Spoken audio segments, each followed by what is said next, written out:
आप सभी को मेरा नमस्कार।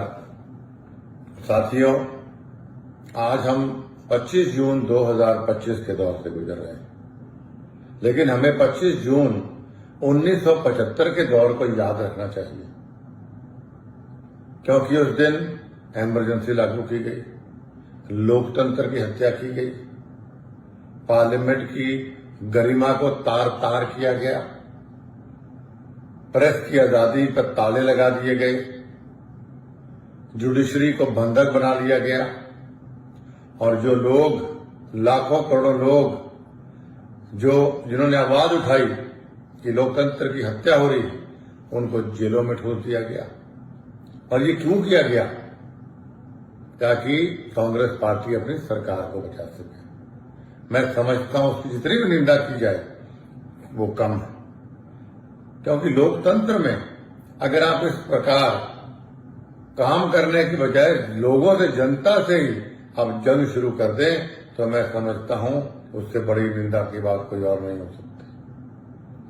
साथियों, मैं बधाई देना चाहता हूं हिंदुस्तान की बहादुर जनता को कि फिर 1977 में, मतलब 75 के 2 साल बाद जब आम चुनाव हुए, उस वक्त लोगों ने कांग्रेस पार्टी को बाहर का रास्ता दिखाया। यहां तक कि इंदिरा गांधी जी को भी लोगों ने हरा दिया। ये एक मिसाल कायम की कि जब जब आप लोकतंत्र की हत्या करोगे, जब देश पर आंच आएगी, देश की जनता बहादुरी से अपना मत इस्तेमाल करेगी या सड़कों पे आके सरकार को बाहर का रास्ता दिखाएगी। मैं बधाई देना चाहता हूं माननीय हमारे महान प्रधानमंत्री श्री नरेंद्र मोदी जी को। मैं बधाई देना चाहता हूं मेरे नेता माननीय अमित शाह जी को कि कितने बढ़िया ढंग से ये लोग लोकतंत्र को बचाए हुए हैं और देश को इतनी बुलंदियों तक पहुंचा रहे हैं क्या दुनिया हमारे देश का लोहा मानती है। मैं बधाई देना चाहता हूं देश की बहादुर जनता को, इतनी बढ़िया सरकार उन्होंने चुनी। मैं बधाई देना चाहता हूं हमारे डिफेंस के सभी साथियों को कि जो लोग आज हमारे जो महान विभूतियां, जो महान शख्सियत हमारे देश की रक्षा के लिए सरहदों पर खड़े हैं, लोकतंत्र की रक्षा सरकार करे, देश की रक्षा हमारे बहादुर नौजवान, हमारे जवान कर रहे हैं।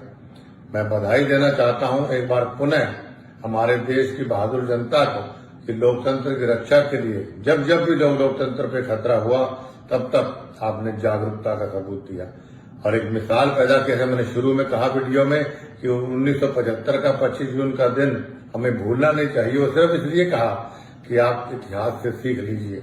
उन नेताओं को भी सीख लेनी चाहिए और जनता को भी समझना चाहिए कि भाई हम एक हैं, अगर देश बचेगा तो हम लोग बचेंगे। इसलिए साथियों, आप सबसे आज के दिन मैं ये वीडियो सिर्फ और सिर्फ मैंने कांग्रेस पार्टी 1975 का जो उनका फैसला था उसकी पुरजोर निंदा के लिए बनाया है और नौजवानों को ये बताने का प्रयास मैंने किया है कि हम सब एकजुट रहेंगे, एक रहेंगे, तो ही समाज बचेगा, तो ही राज्य बचेगा, तो ही देश बचेगा।